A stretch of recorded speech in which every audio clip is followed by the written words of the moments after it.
¿Qué tal? ¿Cómo le va? Sea muy bienvenida y muy bienvenido a otro programa especial Descifrando el Coronavirus. Hoy vamos a dedicar nuestros 27 minutos a hablar sobre los primeros síntomas.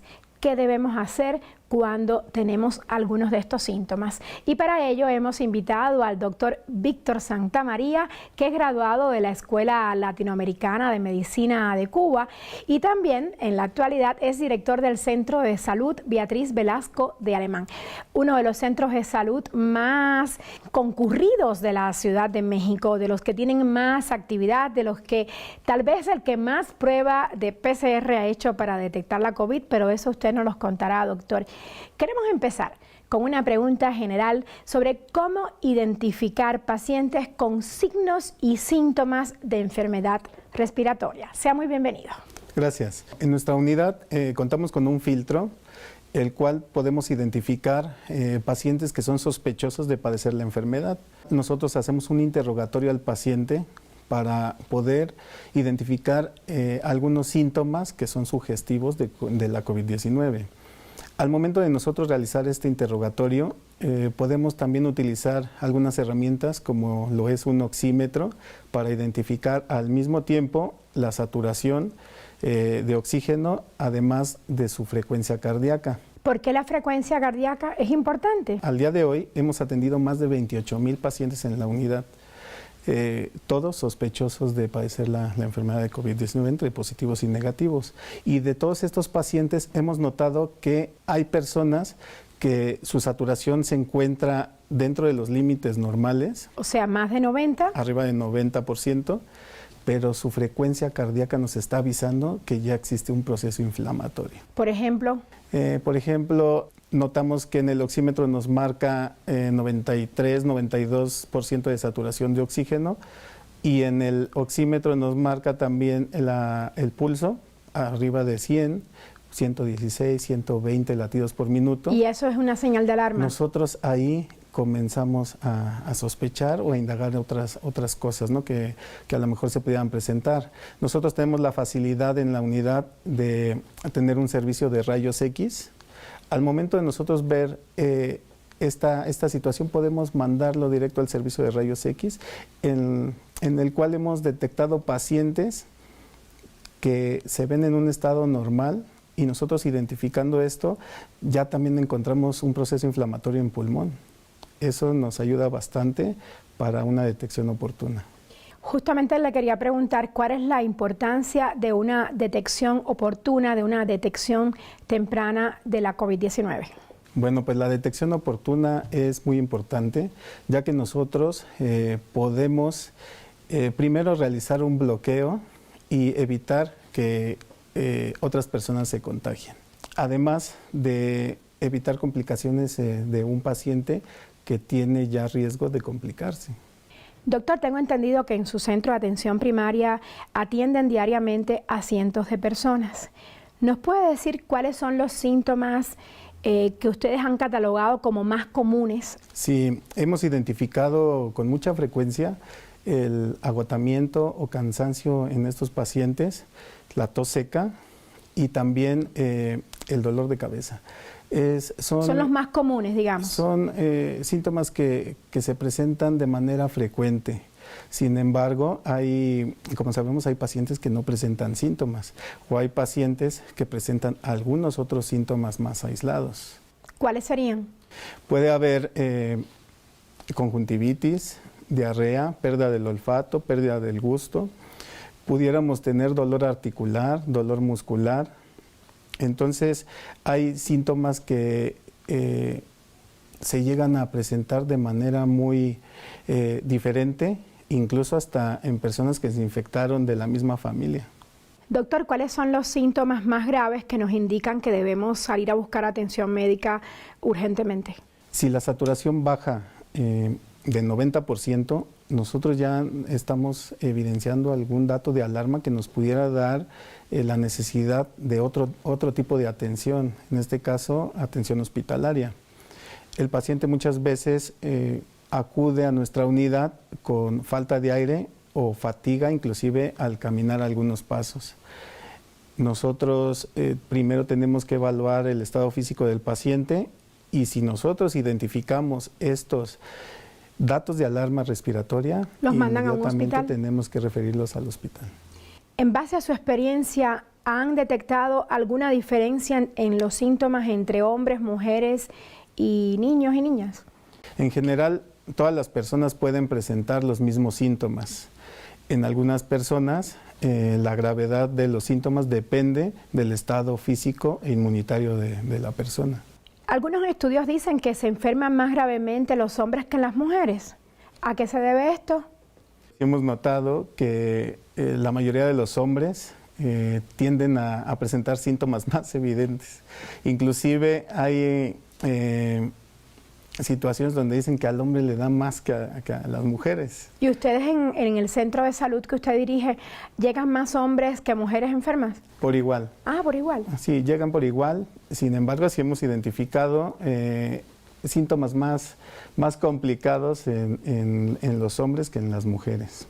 Hay un usuario de las redes de @telesurtv que nos pregunta, la mayoría de los pacientes que se contagian presentan síntomas de intensidad leve a moderada, la mayoría, y se recuperan sin necesidad de hospitalización.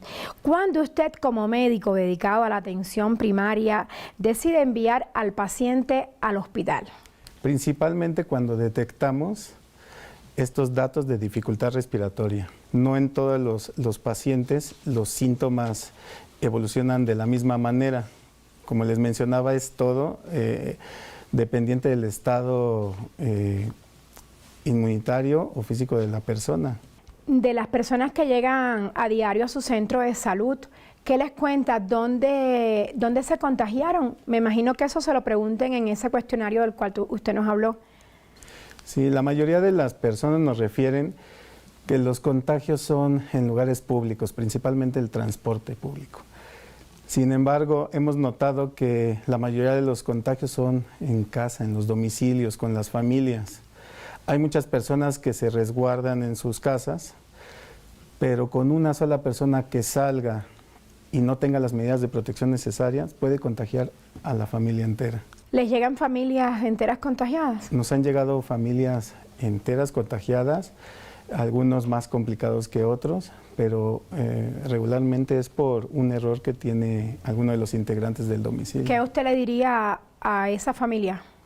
Primero que nada, debemos de reforzar las medidas de protección necesarias. El uso de cubrebocas es muy importante, así como lo es el lavado de manos y mantener una distancia mayor a 1,5 metros, así como la tenemos en este momento.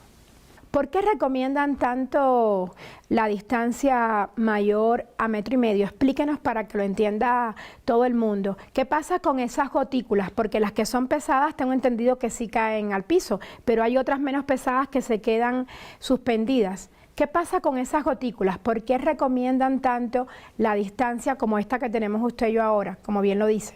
La distancia es porque en algún momento podemos tener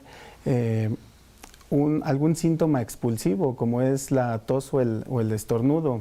Sabemos bien que el coronavirus se aloja en la parte posterior de la garganta y nosotros al tener un síntoma expulsivo podemos hacer llegar esas partículas que contengan el virus a la otra persona. Si nosotros mantenemos una distancia apropiada, damos una oportunidad de que estas partículas no lleguen a nosotros. Se caigan al piso. Que caigan al piso o que queden a una distancia mayor en las cuales no podamos recibir estas partículas. El uso del cubrebocas nos proporciona una mayor protección. ¿Por qué? Porque en caso de que esta persona infectada estornuda o tosa, o grite o cante. Estas partículas se quedan alojadas en su cubrebocas. Entonces, eso es algo que nosotros podemos seguir continuando de manera habitual, pero también el lavado de manos es muy importante. ¿En qué momento aparecen los síntomas COVID en una persona que no es asintomático? Podemos presentar los síntomas dentro de los primeros 5 días, pero hay personas que durante sus 14 días presentan síntomas al día 13. Entonces, inclusive personas que habitan dentro de un mismo domicilio. Hay personas que se contagian prácticamente el mismo día y dentro del mismo domicilio hay personas que comienzan con los síntomas al día 7 y hay personas que comienzan con los síntomas hasta el día 12 o que no 13. manifiestan síntomas. Hay personas que no pueden manifestar Dentro de una misma síntomas. familia incluso. ¿Y esto a qué se debe? Se supone que tienen los mismos genes, entonces no es vulnerabilidad genética. ¿A qué se debe exactamente? ¿Al estado de salud de la persona? Depende mucho del estado de salud de cada persona, así como de alguna enfermedad que pudieran tener como comorbilidad. Hay un usuario de la red @Telesur-English que nos dice, si ha estado usted en contacto estrecho con alguien a la que se le detecta COVID, haya presentado o no síntomas, ¿qué debe hacer? Debe de mantenerse en cuarentena. ¿Qué significa esto? Cuarentena es cuando nosotros separamos a una persona que haya estado expuesta a la enfermedad, pero que no presenta síntomas. Entonces nosotros, en el caso de COVID, tenemos que mandarlo 14 días a su domicilio, esperando nosotros que presente síntomas sugestivos de la enfermedad o no. A diferencia del aislamiento, donde nosotros ya identificamos una persona positiva, se hace el aislamiento separándola, pero de las personas sanas, para evitar un contagio a estas personas. Esas dos medidas las implementamos en los servicios de salud pública para cortar la cadena de transmisión del virus o de las enfermedades que son contagiosas. Doctor, si uno presenta síntomas, pero no cree haber estado en contacto con el virus, o sea, con alguien que estuvo contagiado, ¿qué debe hacer? Lo ideal es de que se acerque a las unidades de salud más cercanas. En este caso nosotros podemos identificar por medio de una prueba si hay presencia o no del virus en la muestra. ¿Ustedes primero aplican la prueba de antígenos, la prueba rápida, y después la PCR, o de una vez la PCR en su unidad de salud? ¿Cómo le hacen? No, todo depende de un interrogatorio. Las pruebas rápidas que utilizamos, las pruebas rápidas o de antígeno que utilizamos en nuestras unidades, se utilizan cuando los pacientes presentan una infección activa. Esto va de los primeros 5 a 7 días. Una prueba PCR nosotros la podemos hacer si esta prueba rápida sale negativa, pero el paciente nos da síntomas sugestivos de la enfermedad.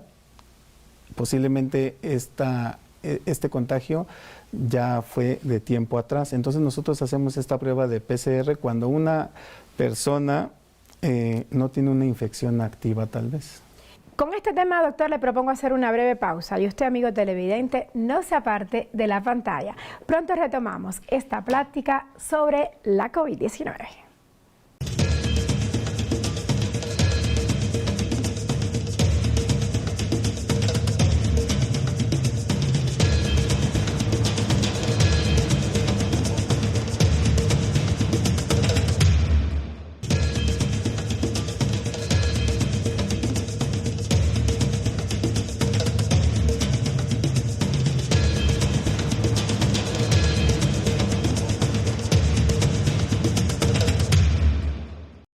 Regresamos. En esta parte del programa Descifrando el Coronavirus, quiero enfatizar en la forma de propagación de la COVID-19, que sabemos que mayormente es por contacto con otras personas que están infectadas con este nuevo coronavirus. Para ello vamos a continuar conversando con el doctor Víctor Santamaría, quien es egresado de la Escuela Latinoamericana de Medicina de Cuba y dirige actualmente el Centro de Salud Primaria Beatriz Velasco de Alemán. Usted ha estado en el verdadero frente de batalla contra la COVID-19, doctor. ¿Cómo debe protegerse una persona cuando acude a un centro de salud, como por ejemplo el que usted dirige, el Beatriz Velasco de Alemán? ¿Qué usted le sugiere a sus pacientes? Les sugerimos acudir a la unidad con sus medidas de protección necesarias. Todas las que nosotros hemos estado recomendando se basan principalmente en el uso del cubrebocas. El uso del cubrebocas es bien importante que se utilice de manera correcta. Si me permiten, les voy a mostrar. Adelante, doctor. El cubrebocas debe de tener, o mascarilla debe de tener, un medio de sujeción adecuado para evitar el movimiento del mismo. A la nariz. Entonces, debemos de colocarlo de manera que esté bien sujetado y entonces se pueda mover a nosotros articular palabras. Ajá. Esto va a favorecer que nosotros no nos toquemos la cara. Nosotros tendemos mucho a tocarnos la cara en todo momento. Y ni nos damos cuenta. Es para pensar, para acomodarse el cubrebocas, para tallarse el ojo. Entonces, es el uso del cubrebocas de manera correcta y el lavado de manos frecuentemente. Nosotros debemos de erradicar esa costumbre de estarnos tocando la cara, ya que estamos en una etapa de contagio comunitario y es muy frecuente que nosotros podamos tocar alguna cosa que tenga partículas del virus. Es importante que acudan con su cubrebocas, una botellita de gel, alguna careta que pueda proporcionar una mayor protección. ¿Y si no tienes una botellita de gel? Puede ser agua y jabón. Un pomito de agua y jabón. Nosotros en nuestra unidad contamos con botellas de solución alcoholada, la cual si los pacientes no tienen esta botellita de gel, ellos en la unidad pueden aplicarse para estarse lavando las manos de manera frecuente. Referente al uso de cubrebocas, quiero decirles que este es la mejor vacuna que tenemos. Como sabemos, no hay un tratamiento específico para la COVID-19. Pero esto nos mantiene seguros. Si lo utilizamos de manera correcta, podemos evitar que otras personas se contagien y también protegernos nosotros en caso de que no estemos enfermos. Entonces, sí quisiéramos puntualizar que es muy importante seguir utilizando la mascarilla o el cubrebocas para poder evitar enfermarnos. Un usuario de la red @Telesur TV, hoy están muy activos los usuarios de las redes de Telesur, dice: la forma de contagio más común se sabe que es a través de las gotículas respiratorias, el flush o los aerosoles, tienen varios nombres, que se expelen cuando alguien tose, estornude o presenta fiebre o cansancio. En base a su experiencia, doctor Víctor Santamaría, las personas sin síntomas o con síntomas leves ¿pueden transmitir el virus? O sea, ¿pueden contagiar a otras personas? Sí, en ambos casos. Tanto una persona sintomática como las personas asintomáticas pueden ser contagiosas. Por eso el uso del cubrebocas es muy importante en cualquiera de los casos. ¿Para qué? Para poder evitar contagiar a otras personas. Doctor, ¿usted está preocupado con lo que está pasando? Muy pocas personas se han vacunado. ¿Cómo usted ve la situación en el momento actual? Ya ha pasado un año de pandemia. Bueno, desde un principio no teníamos o no contábamos con la posibilidad de tener una vacuna.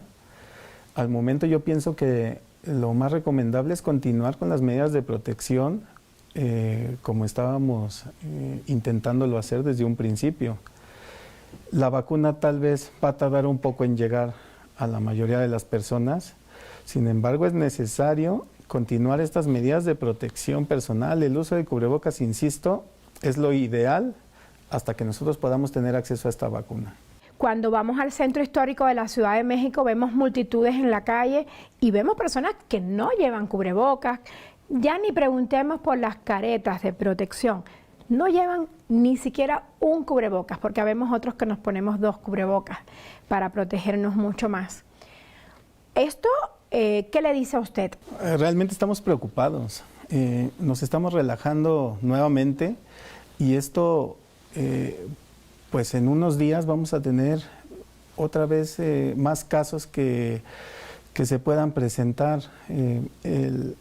El hecho de que esté nuevamente la gente o las personas realizando actividades en la calle sin las medidas de protección, pues esto va a generar nuevamente contagios en la población. Doctor, dígame la verdad, ¿qué tan difícil ha sido para ustedes, los médicos, las enfermeras, el personal de salud en general, este año de pandemia? Tomando en cuenta que ustedes son el primer filtro, o sea, un centro de salud primario de primeros auxilios o primeras atenciones. ¿Cómo ha sido, doctor? Ha sido muy difícil. El hecho también de portar los equipos de protección no es fácil. Es muy desgastante. Nosotros hay momentos donde no le vemos fin a la pandemia. Por más que nosotros damos las recomendaciones, por más que nosotros reforzamos esa sensibilización a las personas, en algunos momentos aumenta nuevamente el número de casos.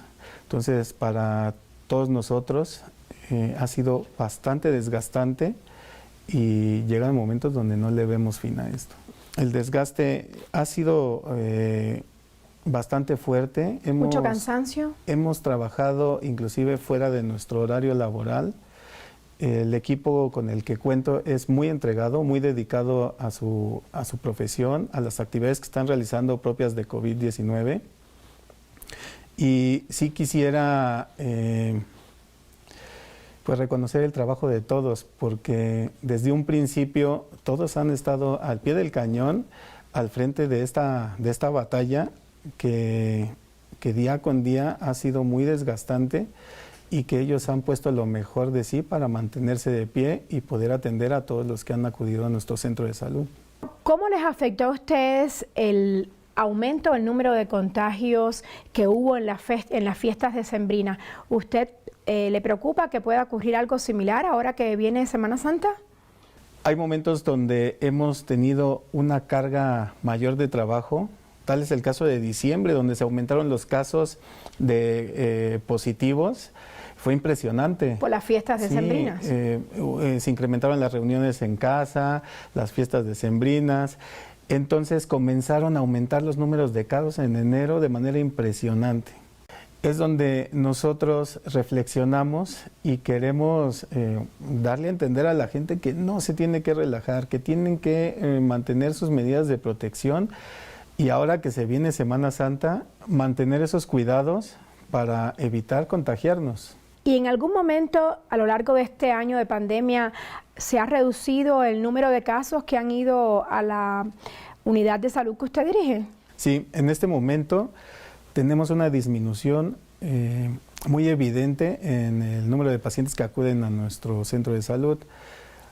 Antes, cuando comenzamos a realizar las pruebas, llegamos a realizar hasta 500 pruebas al día repartidas dentro de la unidad COVID y de algunos kioscos que teníamos también a mi cargo.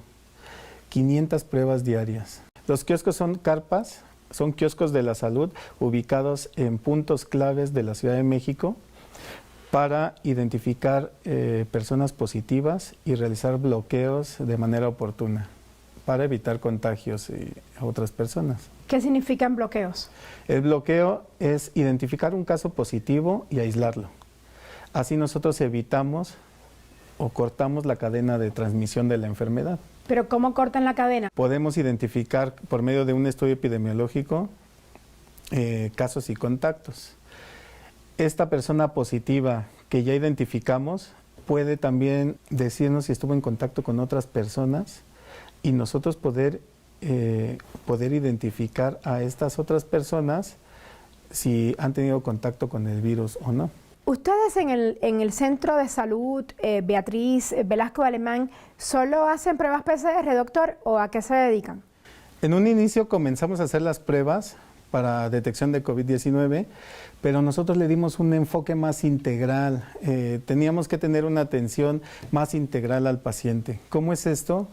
Pues hacer un buen interrogatorio, poder tener herramientas con las cuales pudiéramos identificar signos o síntomas sugestivos de la enfermedad, tal vez tomarle rayos X para ver cómo estaba su estado pulmonar, tomarle la prueba, pero nosotros teníamos que ver el estado físico del paciente, no esperarnos tan solo un resultado que nos iba a llegar en 5 o 7 días, teníamos que actuar de inmediato. Integralmente. Entonces nosotros propusimos atender a estos pacientes que llegaban a realizarse la prueba de una manera completa, de una manera integral, que el paciente no se nos fuera y que se complicara después en su casa o afuera de un hospital. Teníamos que prevenir complicaciones.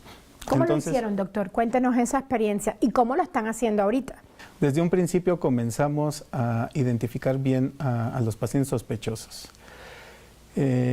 Tuvimos los primeros días en momentos donde encontrábamos a pacientes muy graves que a lo mejor llegaban caminando, aparentemente no tenían nada, pero les poníamos el oxímetro y tenían una saturación de 50 y estaban tranquilos simplemente porque no podían ni hablar. No era cosa de que pues manifestaran esta necesidad de aire o esa dificultad respiratoria, sino que ellos simplemente se veían tranquilos porque no querían ni moverse, no querían desgastarse más de lo que ya estaban. Entonces nosotros ahí comenzamos a ver esa necesidad de actuar de manera oportuna. No podíamos mandarlo a su casa, esperar sus resultados y nosotros ya lo estábamos viendo mal.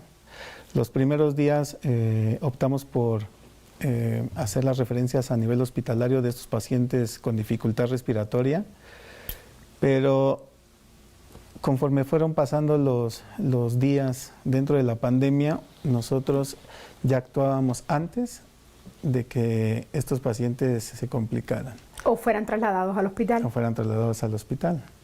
Entonces, pues se dieron varias situaciones en las que nosotros tuvimos que ir modificando ciertas cosas, pensando siempre en la prevención, pensando siempre en la atención oportuna y pensando siempre en mejorar el estado de salud de nuestros pacientes. Sí queremos sensibilizar a las personas que no bajen la guardia y que continúen estos cuidados que se deben de tener para evitar que sigamos contagiándonos. Usted nos ha dicho que estudió en la Escuela Latinoamericana de Medicina de Cuba. ¿Qué experiencias ha trasladado aquí a su centro de salud de lo que aprendió allá? Si hay algo que aprendí en Cuba, que siempre lo tengo muy presente, son las medidas de prevención, que eso es realmente un acto de solidaridad. O sea, el uso de cubrebocas es un acto de solidaridad con los demás y asimismo podemos prevenir muchas enfermedades, porque yo, si por ejemplo estoy enfermo, soy solidario con los demás y me protejo para evitar contagiar a los demás. Asimismo, esto se tiene que reflejar en toda la población. Tenemos que insistir mucho en el uso del cubrebocas. Es la mejor medida de prevención para evitar contagiarnos. Yo me quedo con esa frase, doctor, y la comparto. Coincido con usted. Usar el cubreboca es un acto de solidaridad, porque no solo nos protegemos a nosotros mismos, sino protegemos a los demás. Muchas gracias, doctor Víctor Santamaría, por estar hoy aquí en Telesur. Y a usted, amigo televidente, le doy también las gracias y le digo, cuídese mucho. Y nos vemos en una semana para seguir hablando del coronavirus. Hasta la próxima.